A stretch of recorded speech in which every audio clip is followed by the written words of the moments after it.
यो निर्णय र एकदम हतारको आमन्त्रणलाई स्वीकार गरेर यो संक्षिप्त पत्रकार सम्मेलनमा पाल्नुहुने राजनैतिक दलका अग्रज व्यक्तित्वहरू लामो समयदेखिको राजनीतिक अस्थिरता, खलबलिएको शान्ति र नेपाली जनताका यावत आवश्यकताहरू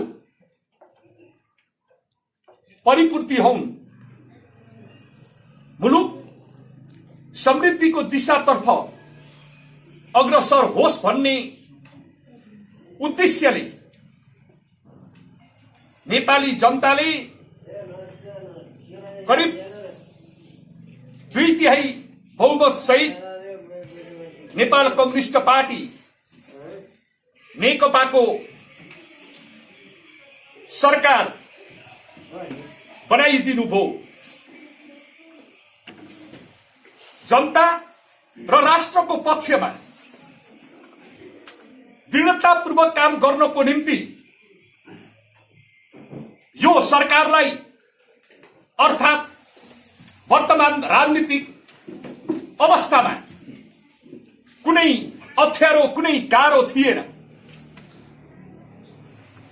प्रतिपक्ष पनि निकै शालीन र भद्र ढंगले उसले पनि मुलुकलाई अगाडि बढाउनको निम्ति चुपचापसँग बस्दै आएको कुरा दिनको घाम जत्तिकै छर्लङ्ग छ। तर दुर्भाग्य यहाँहरूलाई कौतूहलता पनि लागेको छ। कयौं राजनीतिक विचारसँग मत राख्ने साथीहरू यहाँ हुनुहुन्छ, हामी उत्साहपूर्वक आउने, तपाईँ अर्कोतिर ड्याङ्ग बोलिदिनु भयो भने के गर्ने होला भनेर बडो गाह्रो मानिरहनु भएको छ। यहाँहरूलाई थाहा छ, जब 2/3 बहुमतको प्रतिनिधि सभाको गत पुस 5 गते हठात विघटन गरियो र मान्छेमा अब कता लाग्ने, कुन समूहतिर लाग्ने दौडधुप भयो। तर जिन्दगीमा बिमार नभएको मलाई अलिकति बिमार भए म, किनभने यो पार्टीलाई यहाँसम्म ल्याउनको निम्ति धेरै रगत र पसिना बगेका छन्।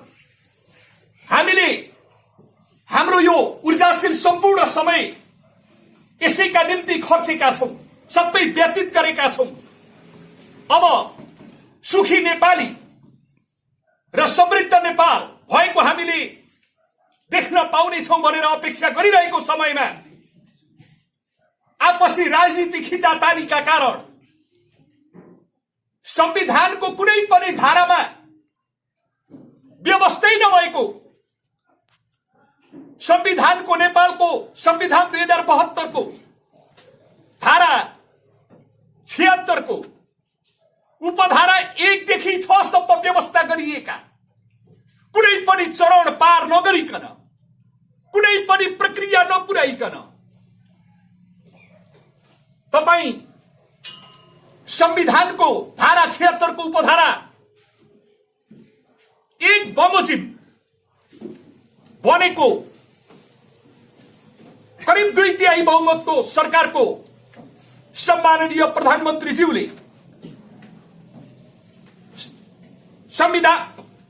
संविधानको मर्म विपरीत र संविधानकै अस्तित्व मेटिने गरेर प्रतिनिधि सभा विघटन गर्नुभयो।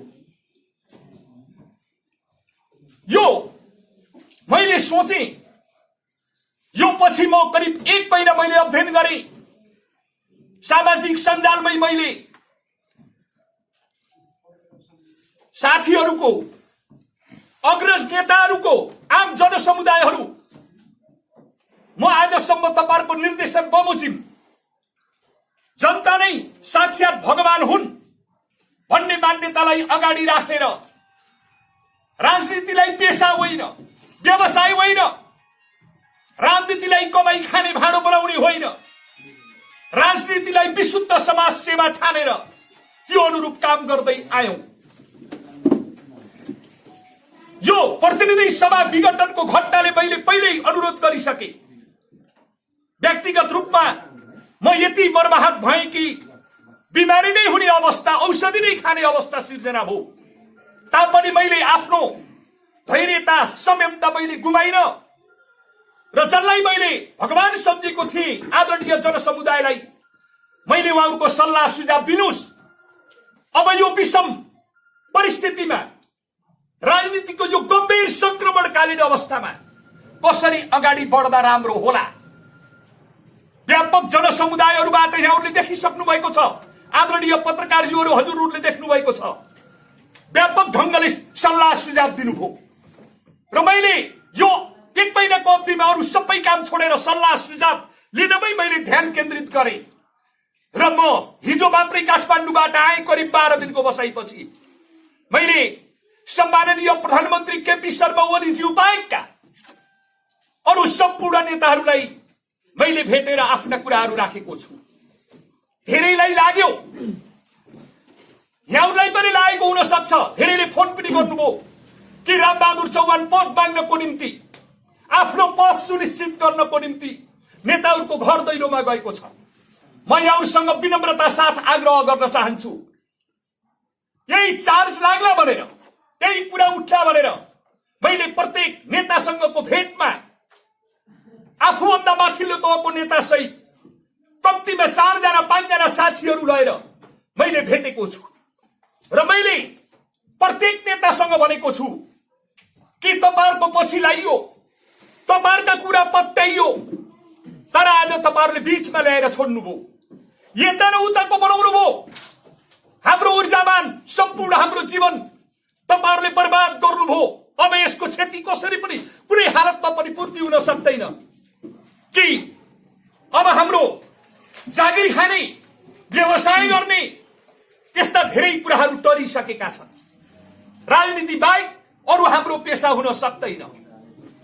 अब तपाईहरुको पछि लाग्ने हो भने, तपाईहरुका कुरा पत्याउने हो भने अब तपाईहरु ग्यारेन्टी गर्नुस्, अब पार्टी फुट्दैनन्। अब हामी सुँगुरको डुङ्गुरबाट बाहिर निस्केका छौं भन्नुभएको छ। सुँगुरको डुङ्गुरमा बसिसकेपछि अलिकति फोहोर तपाईहरुमा पनि छ। अब त्यो फोहोरलाई कसरी सफा गर्नुहुन्छ? इट मिन्स यसको अर्थ अब पार्टी भित्र कसरी शुद्धिकरण अभियान सञ्चालन गर्नुहुन्छ। आजसम्म तपाईहरुले आफ्ना नाता पाता, चेला चपेटा, हुक्के चिलिमी, नन्दी भिङ्गी बाहेक पार्टीका सुविधाहरू अर्थात सरकारले प्रदान गर्ने सुविधाहरू र पार्टीका जिम्मेवारीहरू बाहिर दिँदा तपाईहरुलाई साह्रै दुःख लाग्यो। अब त्यसो गर्दैनौ। अब प्रत्येक कार्यकर्तालाई योग्यता, क्षमता, क्रियाशीलता, सशक्तता, लोकप्रियता आदिको आधारमा पार्टीका जिम्मेवारीहरू प्रदान गरिन्छ भन्ने कुराको तपाईहरुले कसरी ग्यारेन्टी गर्न सक्नुहुन्छ? त्यति मात्रै होइन, अब तपाईहरुले अहिले पनि जनताले दुःख मानिरहेका छन्। यो समय जनताको घाँस कपास, शिक्षा, स्वास्थ्य, सुरक्षा, रोजगार, इभन मनोरञ्जनसम्म का कुराहरू ग्यारेन्टी गर्ने कुरा संविधानमै छ। अहिले हामी त्यो दिशातिर अग्रसर भएर हामीले धेरै प्रतिशत काम सम्पन्न गरिसक्न पर्थ्यो। राज्यको ध्यान त्यतातिर छैन। अब तपाईहरु यो कुरालाई ग्यारेन्टी गर्ने कस्ता खालका कार्यक्रम ल्याएर आउनुहुन्छ?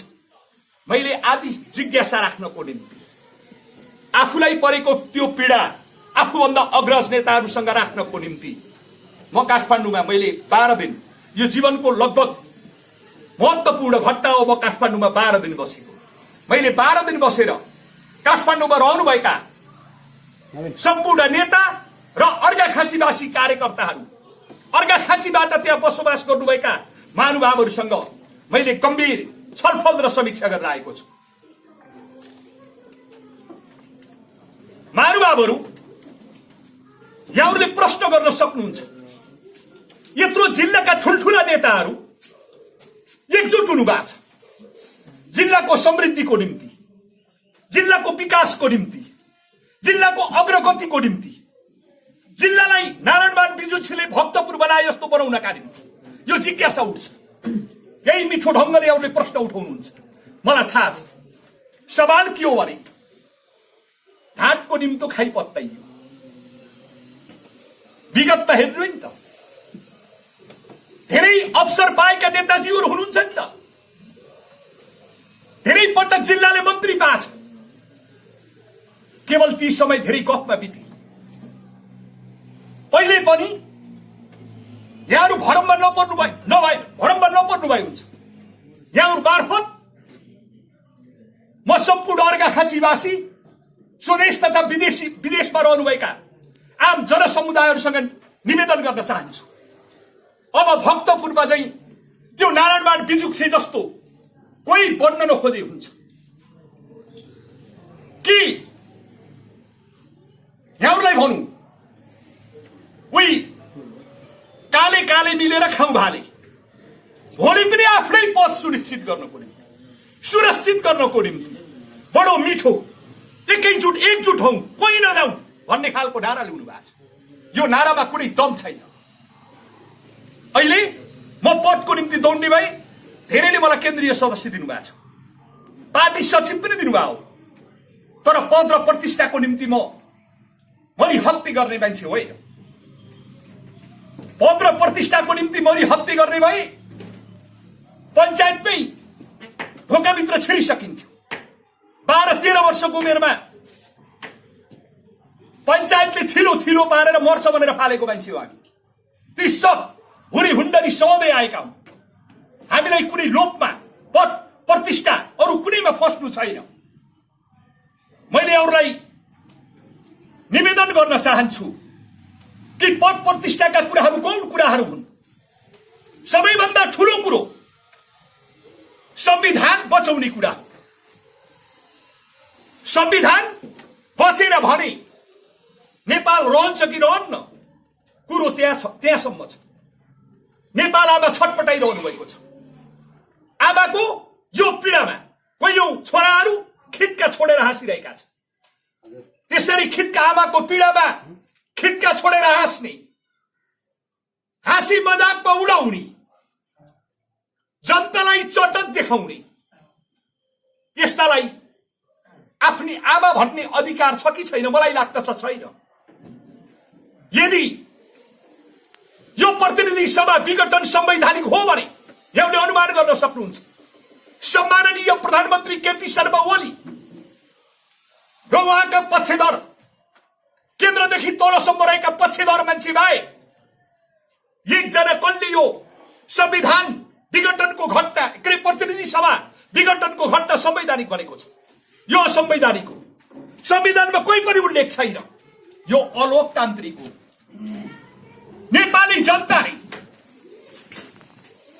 हजारौं नेपाली जनताले बलिदान भएर अंगभंग भएर युद्धमा लाग्दा धेरै मान्छेको अहिले पनि शरीरमा गोली छन्, गोली बोकेर हिँडिरहेका छन्, घरबार विहीन भएर हिँडिरहेका छन्, टुहुरा बनेर पीडामा छटपटाइरहेका छन्। आज ती मान्छेहरूका सपना पूरा गर्नुको सट्टा 2/3 बहुमत सार्वभौम सत्ता जनताले, सार्वभौम सम्पन्न जनताले निर्वाचित गरेका 2/3 बहुमत को सरकारलाई ढाल्ने, अपदस्थ गर्ने, अर्थात् त्यसलाई त आफ्नो सरकारलाई भन्दा पनि प्रतिनिधि सभालाई छेदविच्छेद पार्ने जुन काम हो यो अलोकतान्त्रिक छ। यो प्रतिगामी पनि छ। गणतान्त्रिक मुलुकका जनताले निर्वाचित गरेको त्यो प्रतिनिधि सभालाई विघटन गर्नु भनेको यो कदम प्रतिगमनको गोटी बन्नु पनि हो, प्रतिगामीलाई फाइदा पुर्याउनु पनि हो। त्यसकारण आज अन्य राजनीतिक दलहरू विशेष गरेर नेपाली कांग्रेस थोरै विवाद छ त्यहाँभित्र। कसैले लायो होला कि चुनाव भयो भने यही मौका पारेर, नेकपा फुटेको मौका पारेर बहुमत रन्काउनु पर्छ भन्ने लायो होला। यस्ताको पछि लाग्नु भनेको सपनामा चकलेट खाएर विपनामा ओठ मिठाई जस्तो हुन्छ। म लगायत सम्पूर्ण राजनैतिक दलहरूलाई आह्वान गर्न चाहन्छु, आग्रह गर्न चाहन्छु, नरहे बाँस नबन्ने बाँसुरी। संविधानै रहेन भने गणतन्त्र सकिन्छ। गणतन्त्र सकिएपछि तपाईले बहुमत ल्याएर के गर्नुहुन्छ? को माथि शासन चलाउनुहुन्छ? कसरी शासन चलाउनुहुन्छ? फेरि तपाईको सरकार टिक्छ भनेर कसरी भन्ने? भोलि सर्वसम्मतै भयो भने पनि प्रधानमन्त्रीले चाहे 1 मिनेटमा भङ्ग गरिदिन्छ। यो आमा बित्नुभयो भन्ने कुरा होइन, काल पल्कन्छ। त्यही भएर मैले भनेको छु, म आग्रह गर्न चाहन्छु सबै एकजुट भएर यो प्रतिगामी कदमको हामीले भर्सना गर्नुपर्दछ, विरोध गर्नुपर्दछ र प्रतिनिधि सभा पुनर्स्थापन गराउनेतिर हामी लाग्नै पर्दछ। यदि प्रतिनिधि सभा विघटन भएन भने, विघटनको कुरा सदर भयो अदालतबाट भने मलाई लाग्दछ त्यसपछि संकटकालीन अवस्थाका घोषणा गर्ने, सडकमा मान्छेहरू उतार्ने, मान्छेहरू मार्ने, फेरि मुलुकलाई युद्धतिर होम्ने र मुलुकलाई अन्धकारतिर धकेल्ने एउटा निकै अँध्यारो बाटोतिर मुलुकको गन्तव्य बन्न जान्छ। त्यसकारण हामीले मौकैमा सोची पनि रहनु भएको छ।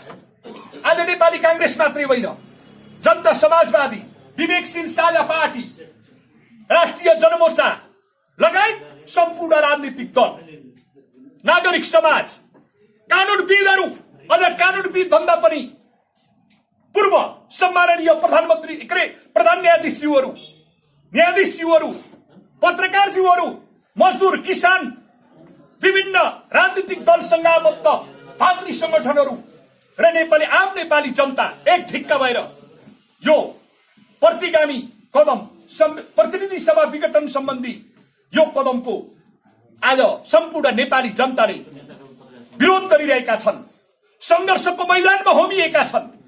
त्यसकारण यहाँहरू मार्फत म आग्रह गर्न चाहन्छु कि प्रतिनिधि सभालाई फेरि पनि देउताउनको निम्ति, प्रतिनिधि सभालाई विघटन हुनबाट रोक्नको निम्ति हामी सबै एकजुट भएर संघर्षको मैदानमा होमिनुको कुनै विकल्प छैन।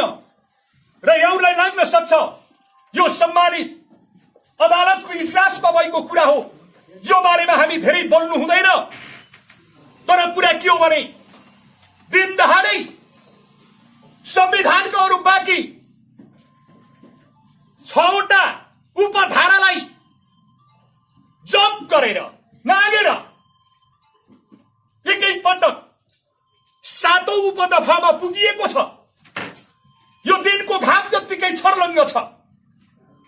यो कुनै अलबलमा पर्न पर्ने, दुई विधामा पर्न पर्ने, यसको फैसला गर्न रोकिन पर्ने, डराउन पर्ने कोही कतै कारण छैन।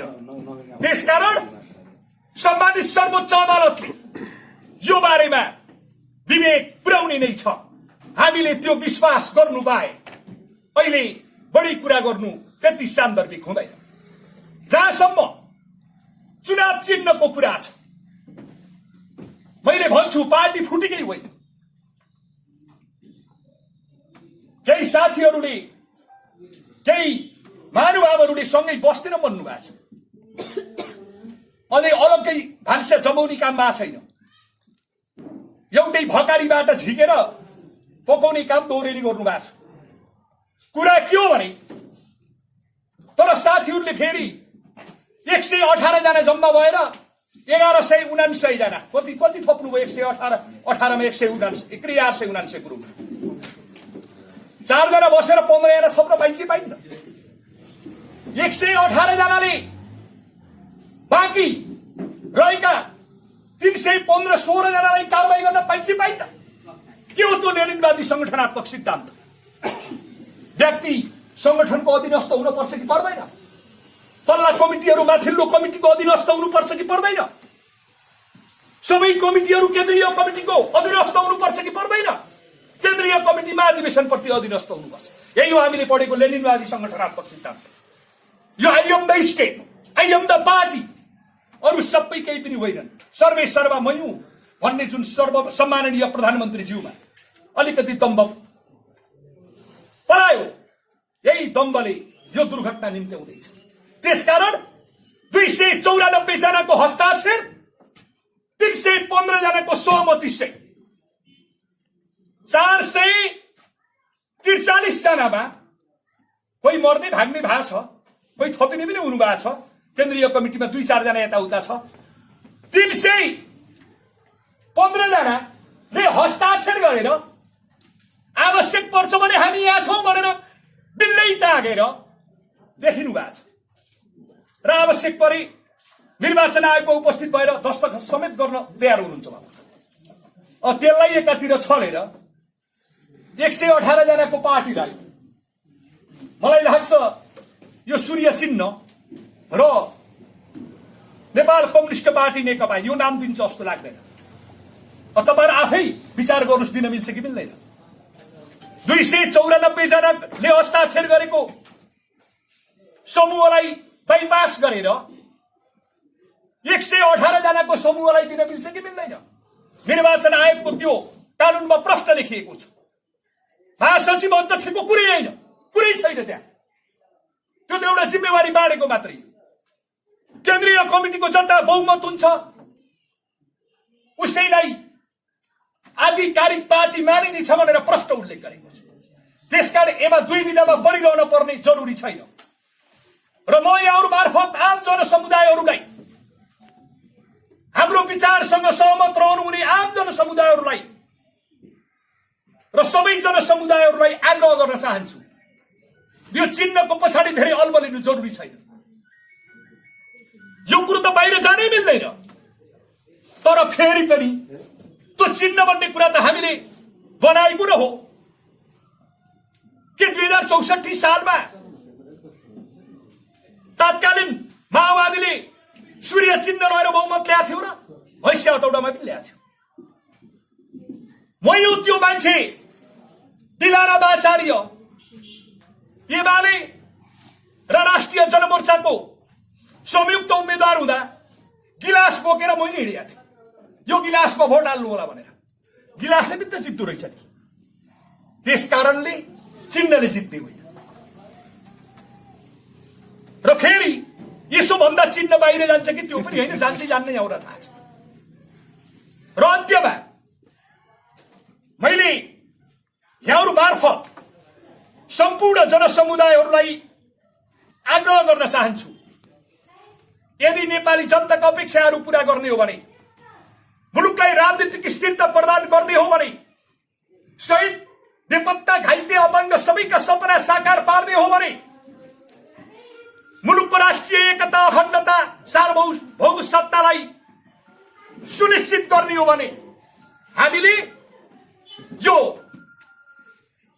संविधान विरोधी, नेपाली जनता विरोधी प्रतिनिधि सभा विघटन गर्ने कुरालाई हामीले अपदस्थ गर्नुपर्दछ, खारेज गर्नुपर्दछ। नेपाली जनता एक भएर अगाडि बढ्नु पर्दछ। को प्रधानमन्त्री बन्ने नबन्ने यो कुरा पुनर्स्थापित प्रतिनिधि सभाले मात्रै निर्धारण गर्नेछ। मैले यो आग्रह र अनुरोध गर्दै अब मेरो संलग्नता जुन पार्टीले जसले जो कुरालाई उठान गरेर संघर्षको मैदानमा उत्रिएको छु, जसले आफूसँग 315 जना केन्द्रीय सदस्यहरू राखेको छ, जसले 601 जना संविधान बनाउँदा 601 जना हुन् नि, ती 601 जनालाई सोधे पनि हुन्छ लाइन लाएर, प्रधानमन्त्रीले यो संविधान विघटन गर्ने गरी तपाईहरुले यस्तो बनाउनु भएको थियो र यो ठिक कि बेठिक भनेर सोध्नु भयो हुन्छ।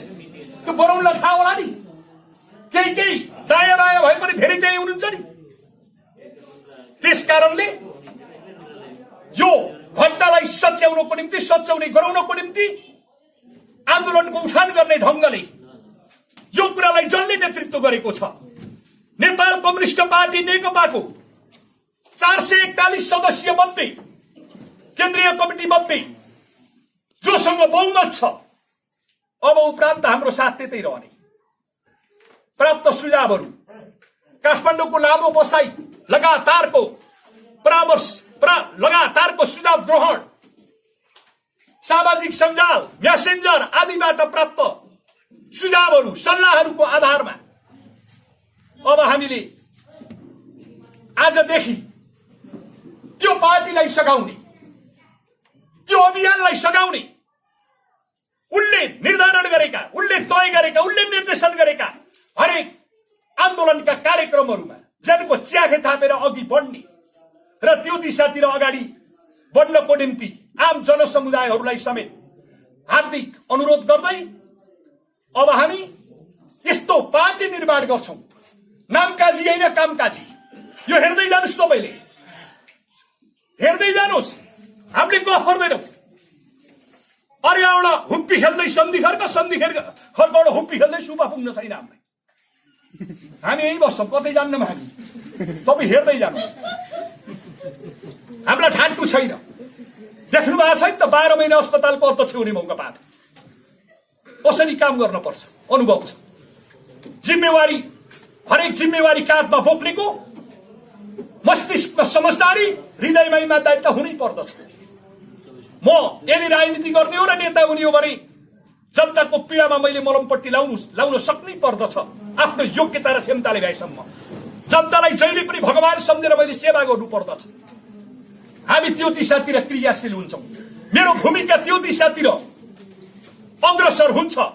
हामीले सकेसम्म राम्रो गर्नेछौं नसके एउटा पनि नराम्रो काम गर्दैनौं। ल यो बाचा हो सके राम्रो गर्छौं नसके एउटा पनि नराम्रो गर्दैनौं। र अरु पार्टी भन्दा अलिक फरक ढंगको पार्टी माथिबाट पैसा आउँछ बाटो खन्न त्यसलाई हसुर्ने होइन त्यसलाई म्याक्सिमम जुन कामको निम्ति आथ्यो त्यहाँ प्रयोग गराउने भ्रष्टाचार गर्नेहरूका विरुद्धमा खनिने जनतामाथि अन्याय अत्याचार गर्नेहरूका विरुद्धमा खनिने यो ढंगले हामी अगाडि बढ्न चाहन्छौं। अब हामी संलग्न भएको पार्टी पनि त्यो दिशामा अगाडि बढ्छ। म फेरि दोहोऱ्याउँछु अब हामी प्रत्येक नेता कार्यकर्ता नामकाजी होइन कामकाजी बन्ने आफ्नो परिभाषित जिम्मेवारीलाई पूरा गर्ने जनतालाई केन्द्रबिन्दुमा राखेर राजनीति सञ्चालन गर्ने यो दिशाका साथ अघि बढ्ने यहाँहरू मार्फत सम्पूर्ण जनसमुदायहरूमा प्रतिबद्धता व्यक्त गर्दै यदि यहाँहरूबाट कुनै जिज्ञासा आयो भने सकेसम्म यहाँहरूको जिज्ञासालाई समेत मेटाउने प्रयत्न गर्ने बाचा सहित बिदा हुन चाहन्छु। धन्यवाद।